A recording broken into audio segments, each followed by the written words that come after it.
오늘 새벽 경북 경주시에서 규모 4.0의 지진이 발생했습니다. 경북을 비롯해서 울산, 경남 등에서도 진동을 느낄 정도였습니다. 뉴스룸 연결해서 자세한 상황 확인해 보겠습니다. 남효정 기자 전해주시죠. 오늘 새벽 4시 55분쯤 경북 경주시 동남동쪽 19km 지점에서 규모 4.0의 지진이 발생했습니다. 기상청은 진앙이 북위 35.79, 동경 129.42도, 지진 발생 깊이는 12km로 측정됐다고 밝혔습니다. 정부는 중대본 1단계를 가동하고 위기경보를 경계로 올렸습니다. 지진 직후 기상청 자동 분석 결과에선 규모 4.3이 측정되기도 했지만 이후 추가 분석을 거쳐 4.0으로 조정됐습니다. 흔들림의 정도를 나타내는 계기 진도는 경북에서 5.0으로 측정됐습니다. 거의 모든 사람이 진동을 느끼고 그릇이나 창문 등이 깨질 수 있는 수준입니다. 울산에서도 많은 사람이 느낄 수 있고 잠에서 깰 수도 있는 정도인 4.0. 부산 경남에서는 건물 고층에서 흔들림을 느낄 수 있는 정도의 3.0으로 측정됐습니다. 실제 인터넷에서도 집이 흔들려서 잠에서 깼다거나 침대가 흔들렸다는 등의 경험담이 쏟아졌습니다.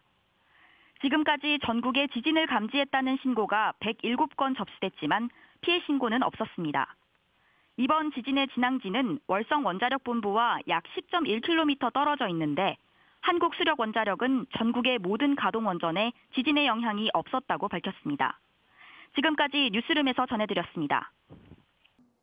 민주당이 오늘과 내일 국회 본회의에서 이동관 방송통신위원장 탄핵안을 재시도하기로 했습니다. 국민의힘은 국회 연좌 농성을 검토 중인데 국회의장실이나 공관 점거 방안까지 나오면서 긴장이 고조되고 있습니다. 김민영 기자입니다. 이동관 방통위원장 탄핵 추진에 민주당이 다시 전열을 재정비했습니다.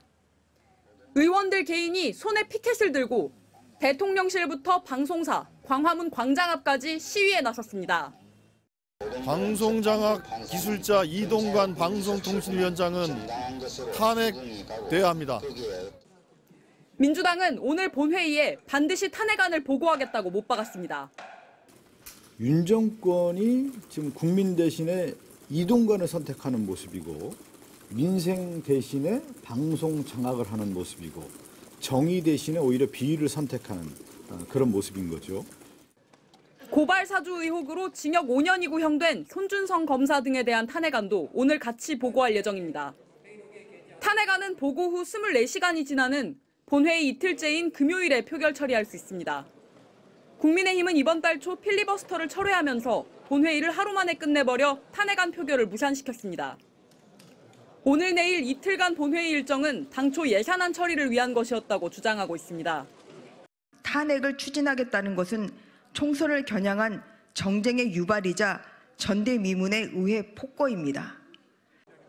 민주당이 탄핵안 처리에 나설 경우 이틀째 본회의를 막기 위한 밤샘 연좌 농성 돌입도 검토하고 있습니다. 국회의장 공관을 점거해 출근을 저지시키거나 국회에 있는 의장실을 점거하는 방안까지 고민하고 있는 것으로 알려졌습니다. 여당은 오늘 의원총회에서 대응 전략을 최종 결정할 예정입니다. MBC 뉴스 김민영입니다.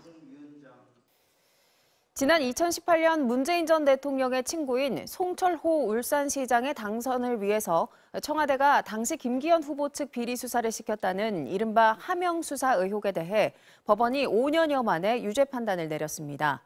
징역형 실형을 선고받은 당사자들은 청탁 수사는 없었다며 항소 뜻을 밝혔습니다. 김상훈 기자입니다. 지난 2018년 울산시장 선거에서 문재인 전 대통령의 친구인 송철호 변호사가 현직 김기현 시장을 누르고 당선됐습니다. 그런데 이듬해 청와대 특별감찰반 출신 김태우 전 수사관이 청와대의 김기현 후보 측에 대한 수사 동향이 보고됐다고 폭로했습니다. 청와대가 송 시장 당선을 위해 경쟁 후보 측을 수사하라고 하명했다는 의혹이 불거졌습니다. 검찰은 폭로 1년 만에 송 전 시장과 황운하 전 울산경찰청장, 백원우 전 청와대 민정비서관 등 15명을 재판에 넘겼습니다. 3년 10개월의 재판 끝에 1심 법원이 수사 청탁이 실제 있었다고 결론 내렸습니다. 법원은 송 전 시장과 황 전 청장에게 징역 3년을, 백 전 비서관에게 징역 2년을 선고했고 도주 우려는 없다며 법정 구속하진 않았습니다. 송철호 캠프가 경쟁 후보 측근의 비위를 황운하 전 청장과 청와대에 전달했고 청와대가 다시 이를 경찰에 수사하라고 이첩한 점이 인정된다는 겁니다. 재판부는 지방자치단체장 비위 수집과 이첩은 청와대 권한이 아닌데도 특정 후보를 위해 조직적 청탁 수사를 했다며 선거 제도를 직접 위협한 중대 범죄인데도 반성하지 않고 있다고 질타했습니다. 당사자들은 수사 청탁은 없었다며 즉각 항소하겠다고 밝혔습니다. 납득할 수 없는 판결이고요.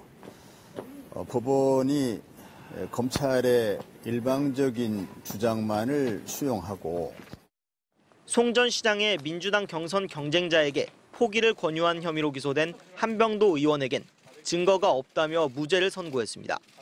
또 청와대가 송철호 캠프 공약을 돕거나 선거 직전 일부러 김기현 후보의 핵심 정책인 산재 모병원 추진을 무산시켰다는 검찰 주장은 인정하지 않았습니다. MBC 뉴스 김상훈입니다. 네, 오늘은 북극발 한파가 절정에 달하겠습니다. 오늘 가장 춥다고 해서 중무장을 하고 나왔는데요. 칼바람에 뼈가 시릴 정도로 춥고요. 몸이 덜덜 떨리고 있습니다. 오늘 정말 단단하게 입고 나오셔야겠습니다. 지금 강원도와 경기 북동부, 경북 북부를 중심으로 한파주의보가 확대 발효됐고요. 현재 철원이 영하 11.6도, 서울의 기온은 영하 7도까지 뚝 떨어져 있습니다. 또 찬바람도 매섭게 불면서 체감온도는 영하 12도까지 뚝 떨어져 있는데요. 오늘 낮에도 영도 안팎에 머물며 종일 춥겠습니다. 또 강추위 속에 충남과 호남을 중심으로 눈이 내리겠습니다. 내일까지 예상되는 눈의 양은요. 제주 산지 10cm 이상, 호남 서부에 7cm, 충남 서해안에 1에서 5cm가량이고요. 눈과 비가 도로에 얼어붙어 미끄럽겠습니다. 교통안전에 각별히 주의하셔야겠습니다. 오늘 서울 등 그 밖의 지역은 대체로 맑겠고요. 충남과 호남 지역은 대체로 흐리겠습니다. 또 동해안 지역엔 수일째 건조주의보가 계속되고 있는데요. 여기에 바람도 매우 강하게 불어서 작은 불씨가 큰 불로 번지기 쉬운 환경입니다. 불씨 관리 철저하게 주셔야겠습니다. 네, 당분간 추위는 계속될 것으로 보이고요. 주말 낮부터는 기온이 차츰 올라 다음 주에는 영상권을 회복할 전망입니다. 지금까지 광화문에서 날씨 전해드렸습니다.